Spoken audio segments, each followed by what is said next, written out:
لوگ مر رہے ہیں، شمشان بھر گئے، قبرستان بھر گئے، مگر بھارت کے وزیر اعظم اپنی نیند سے بیدار نہیں ہونا چاہتے۔ میڈیا پہ تو کوئی دکھائیں گا ہی نہیں، دکھ رہا ٹی وی پہ، دکھ رہا ٹی وی پہ، کیا دکھ رہا؟ خالی آئی پی ایل دیکھ۔ غریب مر رہا ہے، اس کی کوئی ٹی وی پہ نہیں ہے، ٹیلی فون آ گیا، دکھائیں گے تو دیکھ لیں گے۔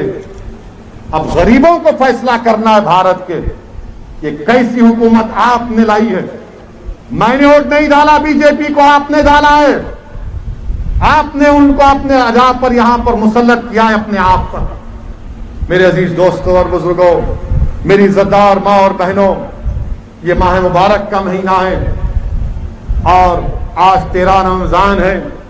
اللہ کا فضل و کرم ہے کہ اللہ نے ہم کو زندہ رکھا اور رمضان کا مبارک مہینہ ہم کو عطا کیا، جس کا لمحہ لمحہ اللہ کی رحمت جوش میں رہتی ہے، جس میں ایک فرض کا ثواب 70 گنا بڑھا دیا جاتا ہے، ایک نفل ایک فرض کے برابر کر دیا جاتا ہے۔ وہ ماہ مبارک ہمارے درمیان میں ہے میرے نوجوان ساتھیوں، اس کی قدر کرو، جس میں اللہ کو روزدار کی منہ کی بو مسک اور عطر سے زیادہ پسند ہے۔ نوجوانوں، شکر ادا کرو اللہ کا کہ اللہ نے ہم کو ماہ مبارک عطا کیا، وہ مہینہ عطا کیا جس میں شیطان کو زنجیروں سے جکڑ دیا جاتا ہے، جہنم کے دروازوں کو بند کر دیا جاتا ہے اور جنت کے دروازوں کو کھول دیا جاتا ہے۔ نوجوانوں، اللہ کا شکر ادا کرو کہ اللہ نے ماہ رمضان عطا کیا، وہ ماہ رمضان جس کے تعلق سے اللہ کے رسول صلی اللہ علیہ وسلم حدیث شریف میں فرمایا کہ اللہ فرماتا ہے کہ روزہ دار کی جزا، اللہ فرماتا ہے کہ میں ہوں اللہ کہتا ہے۔ آپ سوچو کہ ہر عمل کا کی جزا جنت ہے، مگر روزہ ایسی عبادت ہے جس میں اللہ رسول اللہ صلی اللہ علیہ وسلم نے فرمایا کہ اللہ خود اس کی جزا ہے۔ اور حدیث شریف میں آیا کہ جب حشر کا میدان ہوگا، حساب کتاب ہوں گے اور اس میں گناہگار اسد الدین اویسی بھی ہوگا، تو اسد الدین اویسی اگر کسی کے حقوق، کسی کی حق تلفی کیا ہے تو میرے پورے نیکیاں خدا نخواستہ ان لوگوں کو دے دیے جائیں گے جن کے حقوق کو میں لیا تھا۔ مگر جب میرے روزوں کی بات آئے گی تو اللہ کہے گا کہ نہیں، یہ گناہگار صحیح مگر یہ روزے میرے لیے ہے، میں اس کے گناہوں کا بدلہ، اس کے حقوق کا بدلہ اس کو دے دیتا ہوں، مگر روزے کسی اور کے کھاتے میں نہیں ڈالوں گا، روزہ میرے لیے اللہ کہے گا، اور اللہ سبحانہ و تعالیٰ مغفرت کرے گا اپنی شان کے مطابق۔ تو نوجوانوں، روزے رکھو، یہ ایسی عبادت ہے جس کی جزا اللہ خود دے گا، جس کی جزا خود اللہ دے گا۔ ہم سے انسان ہیں، غلطی بھی ہو سکتی، اگر خدا نخواستہ لاکھوں بار خدا نخواستہ اللہ اگر حساب کرنے پہ آ گیا تو ہم سب ختم ہو گئے۔ اللہ سے ہم یہی بھیک مانگتے کہ اللہ آپ رحم کریے، بس معاف کریے، اللہ آپ رحم کریے، معاف کریے۔ یہ مبارک مہینہ ہے میرے نوجوانوں، جو رات سے لے کر صبح تک آسمانوں میں ندا لگانے والا پکارتا ہے نوجوانوں کہ ہے کوئی اللہ سے سوال کرنے والا، اس کے سوال کو پورا کیا جائے گا۔ ہے کوئی جو اللہ سے عزت طلب کرے، اللہ اس کو عزت دے دے۔ ہے کوئی جو صحت طلب کرے، اللہ اس کو صحت دے دے۔ ہے کوئی جو اللہ سے اس کی رضا طلب کرے، اللہ اس کو اپنی رضا دے دے۔ تو نوجوانوں، خوب روزے رکھو، خوب عبادت کرو۔ یہ قرآن، نزول قرآن کا مہینہ ہے، قرآن کی سالگرہ کا مہینہ ہے، یہ قرآن کو نازل کیا جانے والا مہینہ ہے۔ تو رحم کریے ایک دوسرے پر، مدد کریے، اور افطار کے وقت اللہ سے گڑ گڑا کر دعا کریے کہ پروردگار ہمارے ملک میں اس کورونا سے ہم کو چھٹکارا دلا دے۔ خوب دعا کریے اللہ سے کہ اللہ تو روزے دار کی افطار کے وقت کی دعا کو رد نہیں کرتا۔ اللہ سے گڑ گڑا کر دعا کریے، راتوں میں شب بیداری کر کے اٹھیے، سجدے میں گر کر اللہ کی بارگاہ میں رسول اللہ صلی اللہ علیہ وسلم کا وسیلہ دے کر اللہ سے بھیک مانگیے کہ پروردگار اس کورونا سے پورے ملک کو چھٹکارا دلاؤ۔ میرے عزیز دوستوں اور بزرگوں، ایسے برے وقت بھی ہم کو ایک دوسرے کی مدد کرنا ہے، یہ نہیں دیکھنا ہے کہ کون کس مذہب کا ہے۔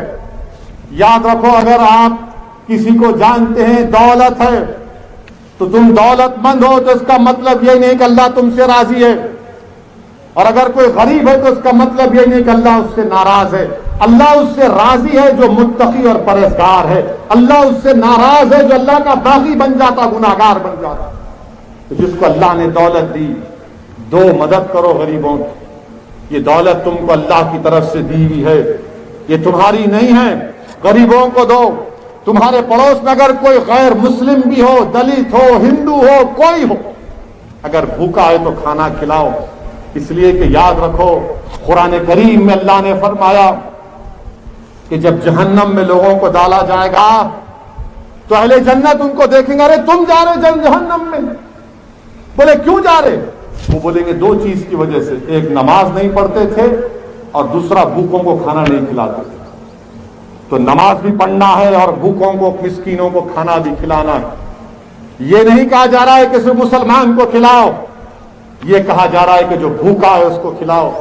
آج اس کو کورونا کی وجہ سے جس کو نریندر مودی ذمہ دار ہے، ان کی حکومت ذمہ دار، ان کی وجہ سے لوگ برباد ہو رہے ہیں، معیشت تباہ ہو رہی ہے۔ میرے عزیز دوستو، میرے بزرگوں، جن کو اللہ نے صاحب استطاعت بنایا ہے، جن کو اللہ نے عزت دی ہے، مدد کرو۔ اگر تم سیاستدان ہو، اگر تم ڈاکٹر ہو، بزنس مین ہو، اگر تم رئیس ہو، اگر کچھ بھی ہو تمہارے پاس، مدد کرو، کثرت سے دعا کرو، تلاوت کرو، اللہ سے بھیک مانگو۔ میرے بھائی، بہت برے حالات ہیں، بہت برے حالات ہیں۔ اسپتال میں جگہ نہیں مل رہی ہے، اسپتال میں جگہ بھی نہیں مل رہی ہے۔ اور میری بات کا یاد رکھو، آپ اگر 80% ملک کی آبادی کو ویکسین نہیں لگے گا، تیسرا ویو آئے گا، پھر آئے گا، خدا نہ خواستہ، خدا نہ خواستہ۔ متحد رہیے، مجھے یقین ہے کہ آپ میری ان باتوں پر ضرور غور کریں گے۔ میں آج تو آنا بھی نہیں چاہتا تھا، مگر یہ الیکشن کمیشن الیکشن کرائی۔ ان کو تو الیکشن نہیں کرانا چاہیے تھا، ریاست کی الیکشن کمیشن کو۔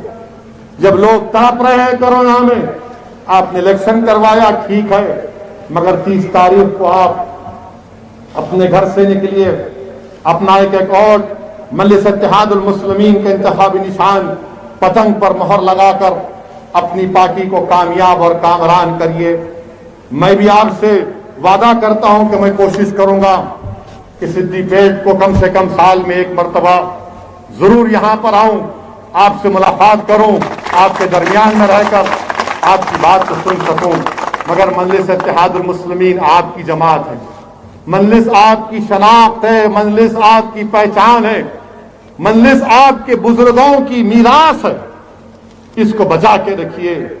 میری زندگی کا بھروسہ نہیں، ایک دن ضرور جاؤں گا، میں اس زمین کی خاک میں مل جاؤں گا، مگر اللہ جب تک مجھے زندہ رکھے گا، میں نہ صرف سدی پیٹ بلکہ ملک کے کونے کونے میں جا کر اپنے حق کی آواز کو بلند کروں گا، اپنے حقوق کے مطالبے کی آواز کو بلند کروں گا، میری جماعت کے پرچم کو پھیلاؤں گا۔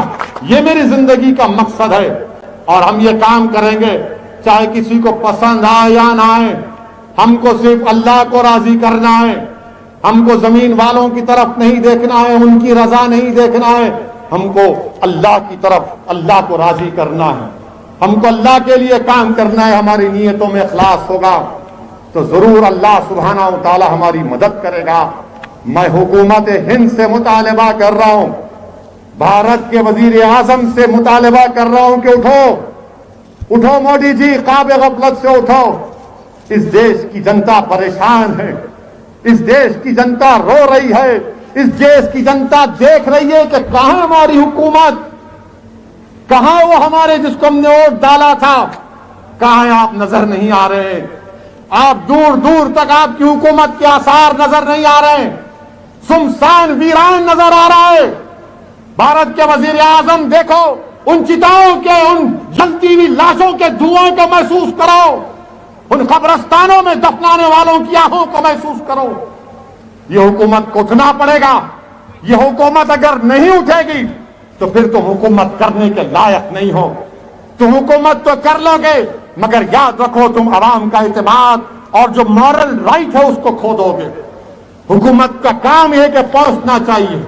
اور ہم تلنگانہ حکومت سے بھی مطالبہ کر رہے ہیں کہ آپ نے ملنا ساگر بنا لیا, کالیشورن بنا دیا, اور وہ کون سی پانی کی اسکیم ہے, بھگیرتا بنا دیا.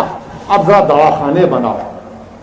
بس ہے, اب پانی آ گیا, اب دواخانے بناؤ. آپ کیوں سدھی پیٹ کی جنتا کو حیدرآباد آنا پڑتا ہے؟ یہاں بناؤ, آپ بڑا دواخانہ بناؤ.